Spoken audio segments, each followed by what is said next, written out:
and it's very windy. I've been waiting for the wind to stop all day, but it hasn't. So here we go.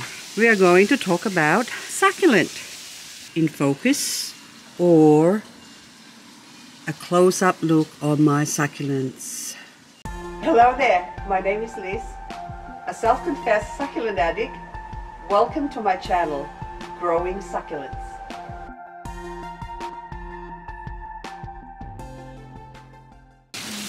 Can you hear the wind? Fernando. Sorry, but this is Echeveria Pearl von Nürnberg. You already know that one. And a beautiful plant and gorgeous color. If I were to just have, say, one succulent, what one succulent can you have? It would have to be PVN, because it throws off so many different looks.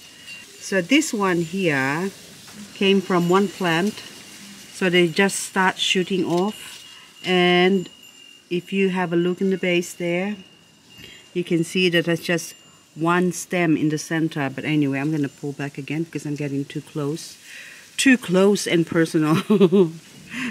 I can't remember what this is called now, but that is an agavoides, maybe a red tip or red blush or something like that. Anyway, now this one is my Miranda, and it's putting out a lot of babies. With the agavoides, so they're both agavoides, these two plants that you see here, but it's also difficult to tell what they are, or identification is quite difficult because they vary. So let's say, for example, you have a Miranda. A Miranda, depending on how you grow it, can throw off different looks.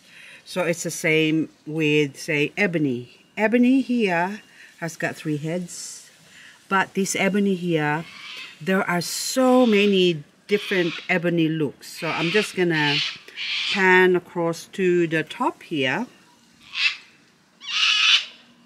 So here's another ebony here, and this ebony is more of a dark tone compared to that ebony, the 3-headed ebony. Here we go. That Leia white sprite. Excuse the banging of my shed door. Can't help it because the wind. So that Leia is like a little bonsai plant. Look at that, gorgeous.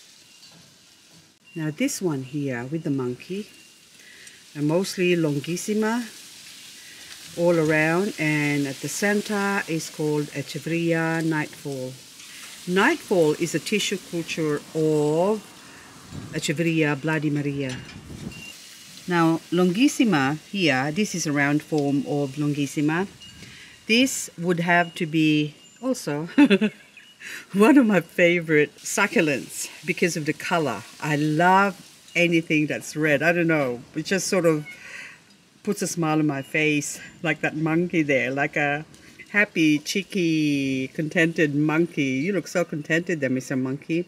The color only shows up when the weather is cold or the temperature is cold. In summer, when it's hot, they go green, or they tend to go green. Now, this one here is called Jade Point. Jade Point is very, very, very gorgeous. And at one stage, I was calling this Marquesa because I got it with no name. So until I can confirm what basically the flower, I wait for the plant to flower. The flower looks the same as what's online. So now I can confidently say that this is a Jade Point. Now this one on the right is a Chaveria Apus, or Apus, whichever you prefer to call it, or say it, or pronounce it. Apus here, this is my most colorful Apus, all year round, whether summer or winter or fall, spring. It is always that color once it's matured and grown in my advanced soil mix. I have a lot of them in the garden, and they don't look nothing like that at all. So in my future videos, or even in my past videos, I have featured apis in a lot of my videos. So I don't know how many videos I've got now. I got to be close to 300 now, and that's like a year, is it now? So I don't know, maybe 250. Who knows? I have to start counting. Now this gorgeous one that you see here is called Bene Musumi. This is a Bene Musumi that's colored up all year round. Most of the time, or should I say, my other Bene Musumi, in other times of the year or other season, during autumn and winter, they color up nicely or beautifully, as I like to say it.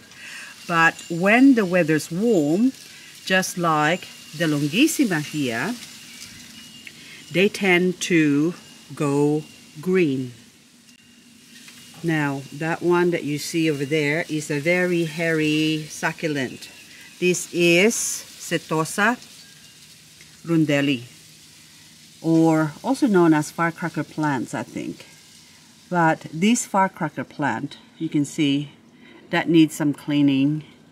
And I haven't touched it because we still get some cold weather or frost coming in the next few days. I think Tuesday or Wednesday and Thursday we're gonna have sub-zero temperatures, so I can't really remove a lot of the dry leaves that is grazing this beautiful plant because it's gonna be susceptible to the cold. It might get frostbitten, so I like to leave it as is when it's cold.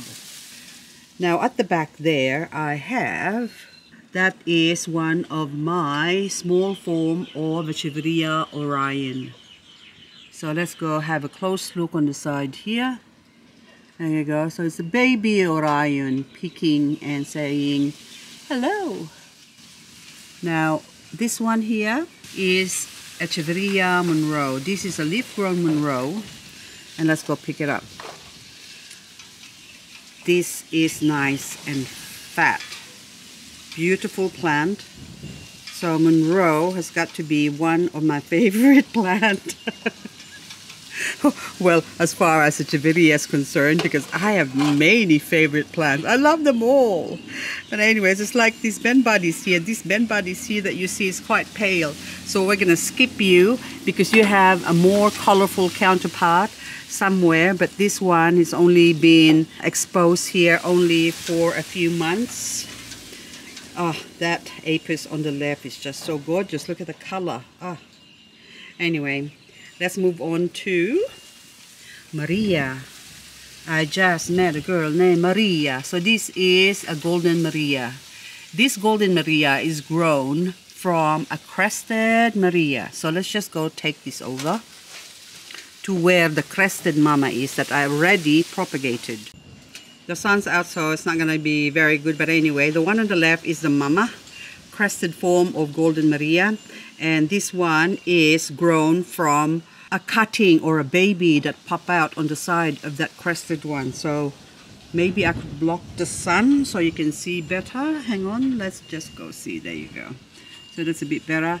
So this one now is showing really, that is this one here, the single plant is really very golden. So it's going yellow, and I was actually disappointed before because I thought this one is just going to stay green.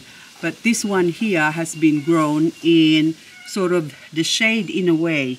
Although it's sort of exposed to the sun, I have the shelf on top sort of covering it. And before that spot before, that plant was growing over there in the corner there, right in the center of the screen, where those other gorgeous plants that I can see over there. Maybe that's my Lindsayana. Hang on, let's go have a close look. Yes, these ones are my Lindsayana, and then that one is, I don't know what you are, the name somewhere down in the bottom, but anyway, it's gorgeous plant. You can see the gorgeous colors, and ooh, that one is my Crested Bene Musumi. Beautiful plant as well. I don't like it when I move slow because I talk funny. I actually talk slow as well. It's just like one of those, I don't know. That one is an Echeveria Shichikuksi. Beautiful, beautiful. Look at that. So delicious. Small. Look at that. When grown in a rich soil, this plant can grow quite big like this. So if you control the soil that you plant them in, then you'll end up with something like that. Now that other Jade Point here, so this is now, we'll bring this over to that other Jade Point. See, so that one is just on its own. So this is more, I don't want to say the word, but that has been stress. It's not really stress because it's growing happily. It's just in a small pot. I don't like the word stress. I get stressed when I say stress. Anyway, so you can see the color now. It's just so gorgeous. Just beautiful plant. Imagine like a whole big bowl of that one. So now, hello little doggy. Don't look sad. You look sad. Now we're going to look at this one. This one I got with no name. This is, I call this one Maria. It's like, oh Maria, oh Mamma Mia, Maria. Anyway, this one is like, it looks like an Echeveria red edge. I avoid this red edge or lipstick. But it's different. It's fat. It's gorgeous. It's compact and beautiful. And so I call it Maria. Oh, Mamma Mia, Maria. Now, this one on the left here is Echeveria nocturne, as I prefer to say it. This is like nocturnal or nocturnal. But other people call this nocturne. So I like nocturne. Very exotic. Mamma Mia. Very Luigi. So I sound like an Italian. Sorry, I don't mean to offend the Italians, but it's just I love the accent. So now this one here is the Leia. This is Brittoni. So this one here is the Leia Brittoni. Again, you have 4. Oh, 5. 5. That one has got another face in on the side, maybe 6. But anyway, that one loves the cold. During summer, when it's hot, they go dormant, they stop growing. So if you have a Dadleia and you keep watering it in summer, it's gonna die on you. Now this one here in the yellow pot, this is a Crested Succulent. Now I think they're called early right, I don't know.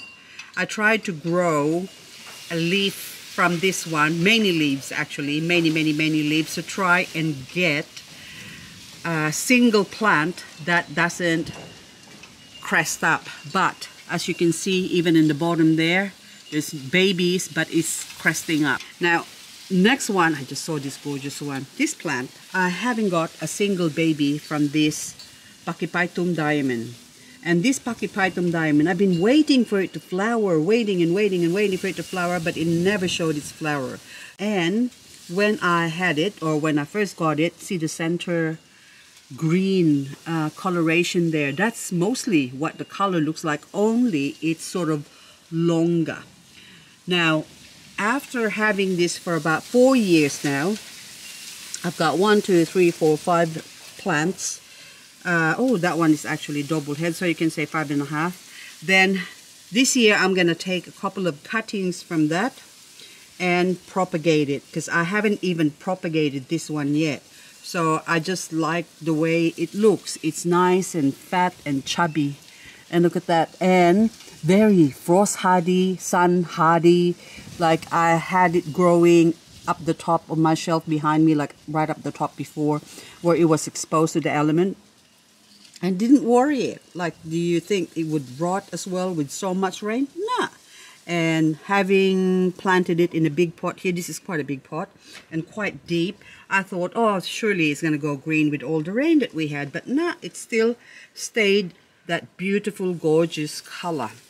Now in this section, I would have to roll call. Now, this one here is called Echeveria lunas. Small. I think it's hard to see actually how small it is. Okay, so now there you go. So this is Chaveria lunas.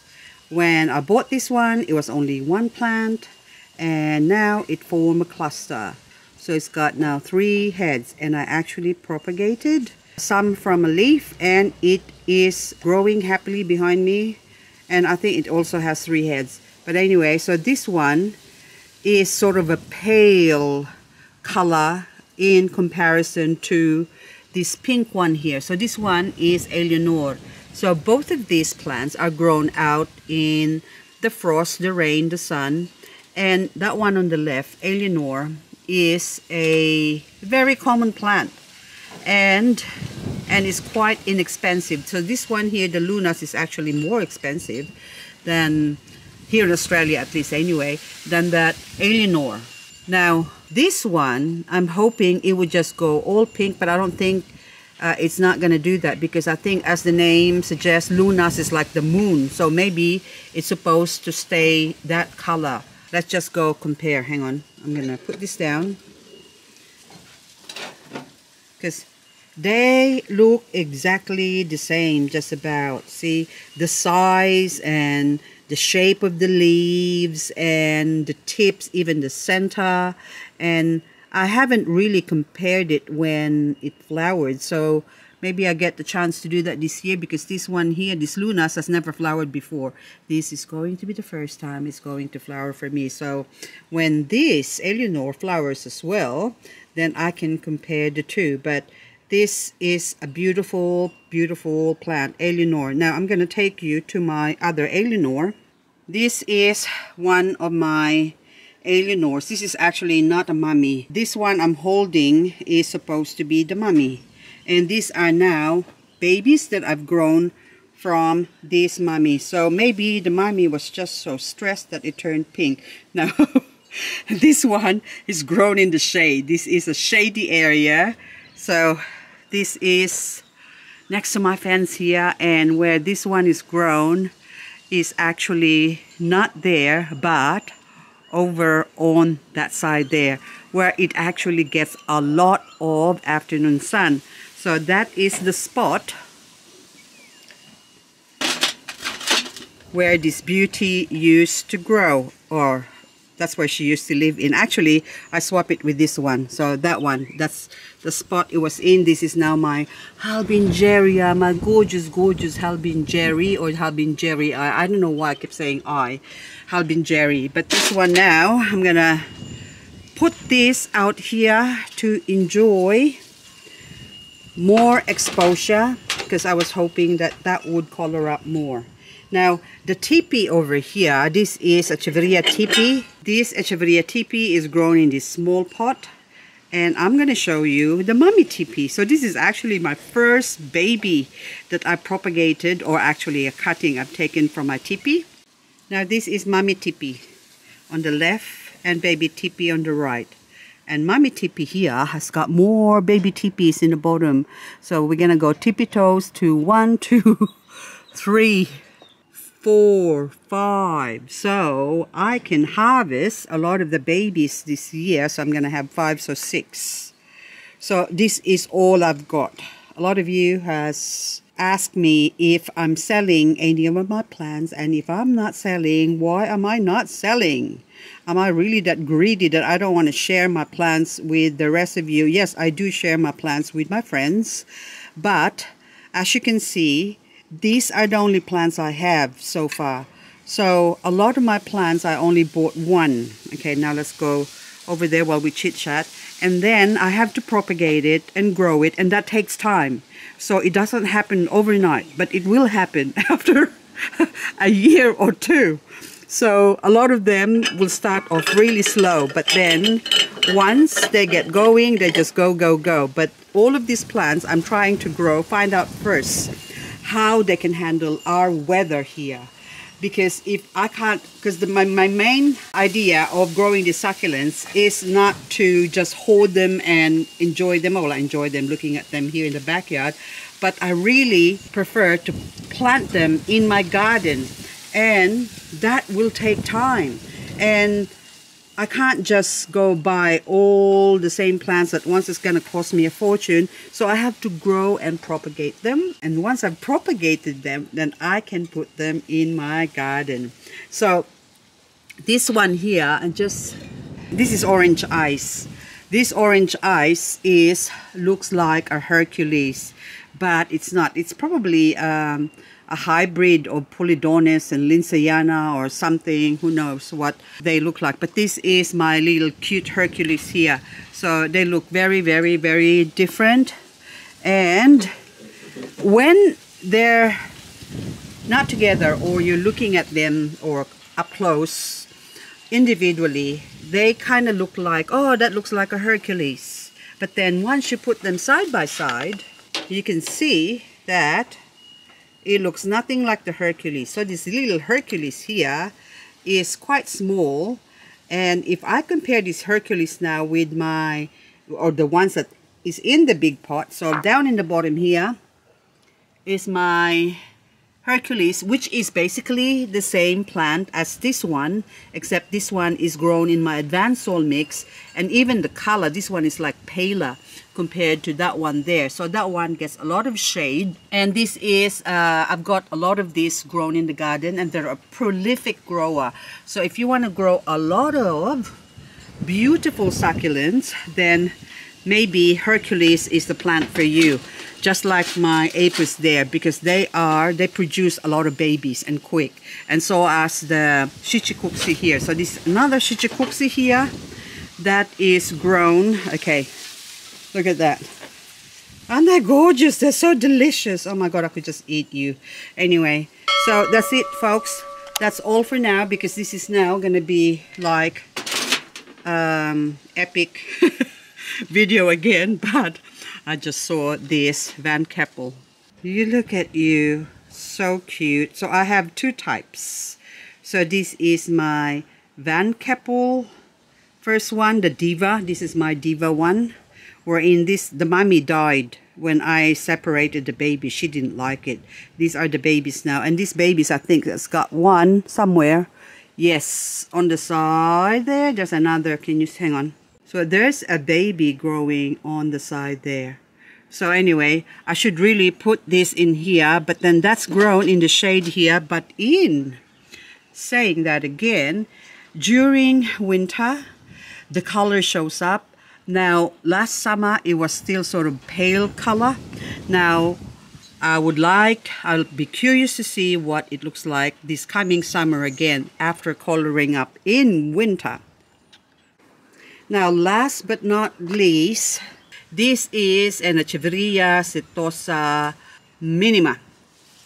This one was grown down at the back there where that Porposarum is, and I just put this out here today or a few minutes ago just so I can show you, so we can have a close look at it. So this one was grown in the back there where that Porposarum is, and on the other side, so this one here is facing the other side there where it gets morning sun. But this face here where it's facing under the shelf, you can see, it's just all green, like pale green, bluish green actually, the color. So, and it has a lot of hair. Hang on, I'm going to drop it, it's heavy. Okay, so you can see all that hairy fluffiness and gorgeous, isn't it? Like gorgeous plant. Anyway, very easy to grow. It's just a matter of putting it in the soil. This is actually grown in my master succulent soil mix, so in this pot. But if I turn the side that's facing the morning sun, hang on, don't go. Okay, so you can see that has colored up. Look at that, beautiful, like red. It's gone red. Anyway, so even that over here as well, you can see the red where it's sort of exposed to the sun. Now on the other side, as you've already seen earlier, is much paler, the color. Now I have another one that's been grown in full sun, full exposure to the frost, and this is the same plant. Now you say, that's not the same plant. Yes, it is. So this one, it's called Cetosa F Minima. Anyway, for my Minima.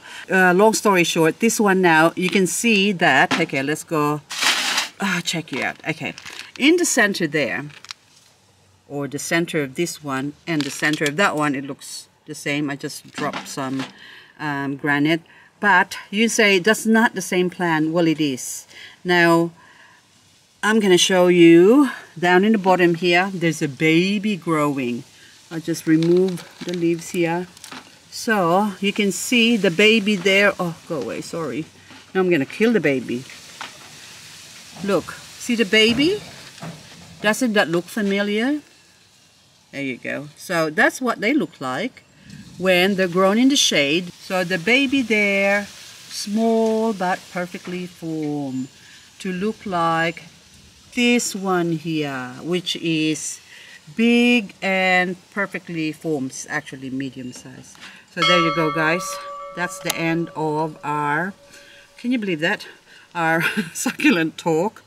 And it really matters where you put your succulent as to the look or how it's going to grow. And this one, I'm going to put this back over at the back here. So this is where I had this growing.